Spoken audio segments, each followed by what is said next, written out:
In this video, we'll be looking at 4 new optimizers that are Adagrad RMSProp, Adam and Nadam Optimizer.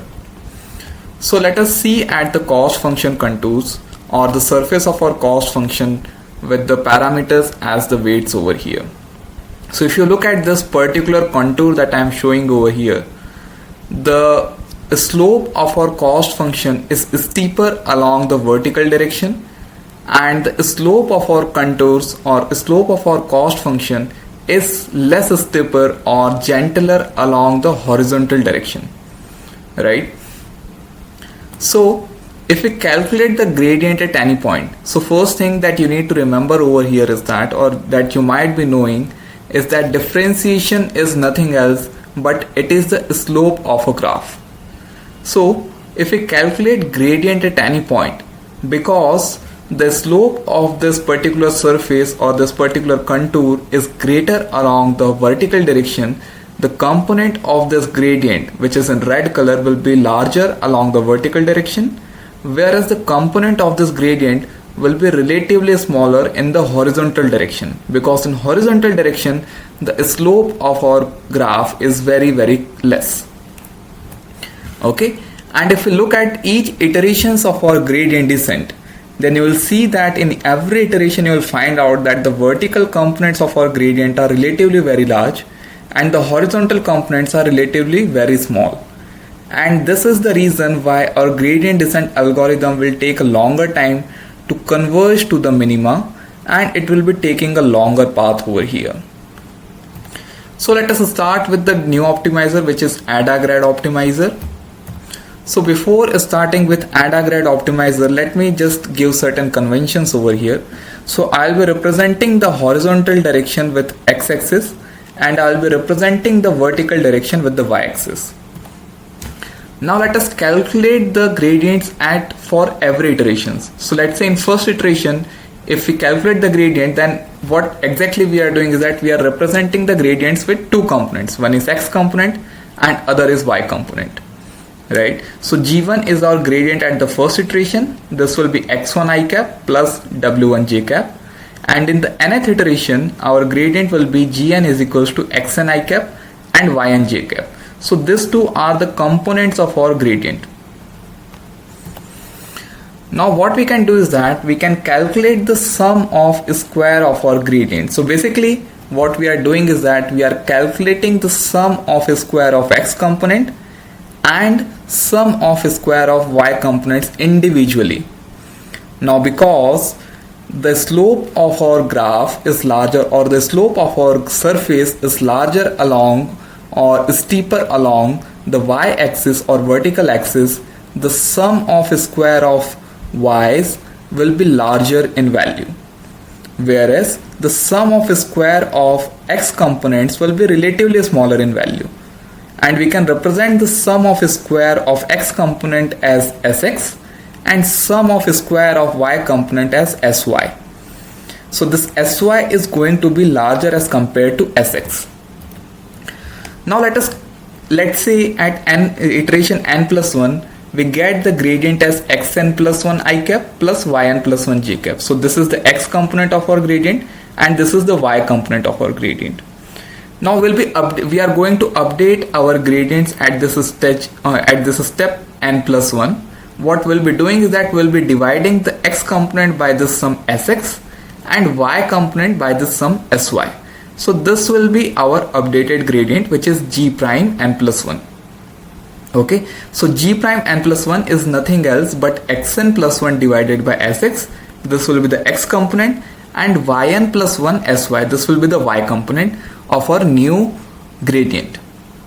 And you can see in the figure over here, because we have scaled our gradients, because sy was a larger value, our y component will get scaled significantly more as compared to the x component, and hence you can see that y component has decreased significantly over here, whereas x component has not decreased that much over here. And you can see because of this our gradients are much more accurately pointing towards the global minima, and hence they are converging also very fastly to the global minima. So we have represented the Adagrad over here with the yellow color and gradient descent with the red color, and you can clearly see the difference over here. I have just tried to draw it over here, but this is not a very accurate representation, but I believe this will give a very good intuition of the difference between gradient descent and Adagrad algorithm. Again, the formulas that I have given over here are not the accurate formula, but this was just to give you the intuition of what is Adagrad algorithm. But the exact formula is calculated. I have just shown the exact formula over here. You can see that at every step we are calculating this sum at the ith iteration. We are calculating this sum by taking the square of the gradient, right?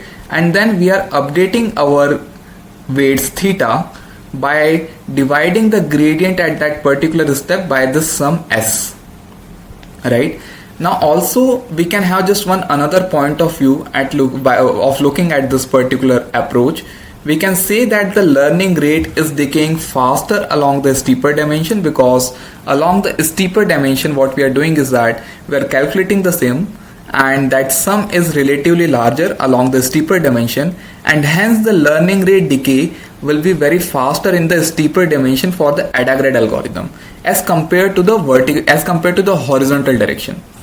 And this decay in learning rate with the iterations is called as the adaptive learning rate, right? So this is one thing that you need to remember over here. You do not need to remember this formula.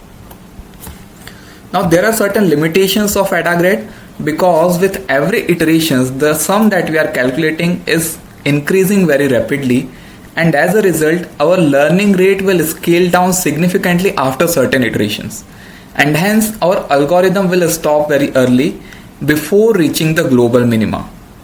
So in general we do not use Adagrad Optimizer for training our neural networks, but for a very simple quadratic optimization problem we can use Adagrad as an optimizer, and it will work very fine in that case. But in a very complicated deep neural network we usually do not use Adagrad algorithm. So to get rid of the certain limitations of Adagrad algorithm, we introduce a new algorithm or new optimizer, which is RMSProp. So in RMSProp, so this was our Adagrad algorithm that I have shown previously. In our RMSProp, we'll be introducing a new parameter, which is rho, and we are keeping this rho as 0.9 over here. This rho could be any value between 0 to 1. Okay, so in RMSProp algorithm, what we'll be doing is that we'll be multiplying the first gradient that we calculated with rho to the power n, where n is the current number of iterations that we have performed till now. So let's say n is 100 over here. So these are the sum of gradients that we are calculating, and correspondingly here we are calculating the sum of square of x component, and here we are calculating the sum of square of y components, right? Now what we can do is that we can multiply the very first component of our very first gradient that we are having over here with rho to the power n. And if the number of iterations is very high, if n is very high, this value rho to the power n will be very small. So let's say if n is 100, then 0.9 to the power 100 will be very small, and hence the weightage that we are giving to the very first gradient is very small. And we will be multiplying the most recent gradient with rho, and since the rho is having the power 1 over here, the weightage that we are giving to the most recent gradient is very high. So similarly this will be reflected in the x component and the y component as well.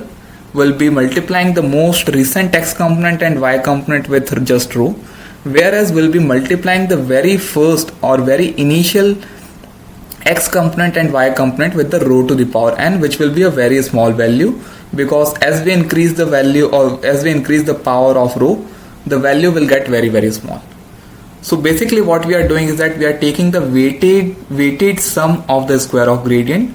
We are giving a very high weightage to the most recent iteration, to the most recent gradient, and we are giving a very less weightage to the very initial gradients. So this is our new sum Sx and Sy, where Sx is the weighted sum of x component and Sy is the weighted sum of y components. Now what we can do is that we can calculate the gradient at stage n at the iteration n plus 1, and let's say we get the component xn plus 1 and yn plus 1. Now we can divide xn plus 1 with this sum sx, and we can divide the y component with this sum sy. Now because we are taking the exponentially decaying sum, so this sum we can call this sum as the exponentially decaying sum as well.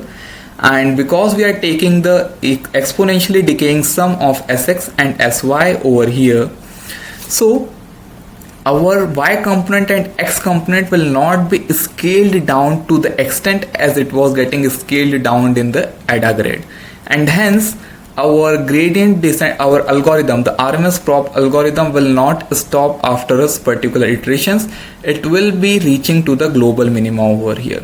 So you can see in the diagram, I will be just showing it in a bigger picture over here. You can see in the diagram over here, the Adagrad algorithm that we are having over here, it is getting, the gradients are getting very, very small after certain number of iterations, and it will stop after certain number of iterations.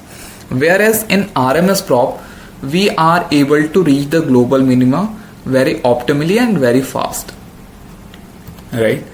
So this is the correct formula of RMSProp. Initial one that I was showing over here, this was just to give you an intuition. The idea remains the same, but the accurate formula is over here. You can see that we are multiplying the sum with the parameter rho over here. By default, we can keep this rho as 0.9, and it works very well in practical use cases. So this is what we are doing over here, and the second step is exactly same as the Adagrad algorithm. In most of the cases, RMSProp works better than Adagrad, but in very simple situations, as I just told while I was explaining Adagrad, I said that Adagrad works very well for simple quadratic optimization. So in some exceptional cases, very easy problem, Adagrad works well, but in general, RMSProp outperforms Adagrad in very complicated scenarios. Now we'll be coming to new algorithm, which is Adam algorithm.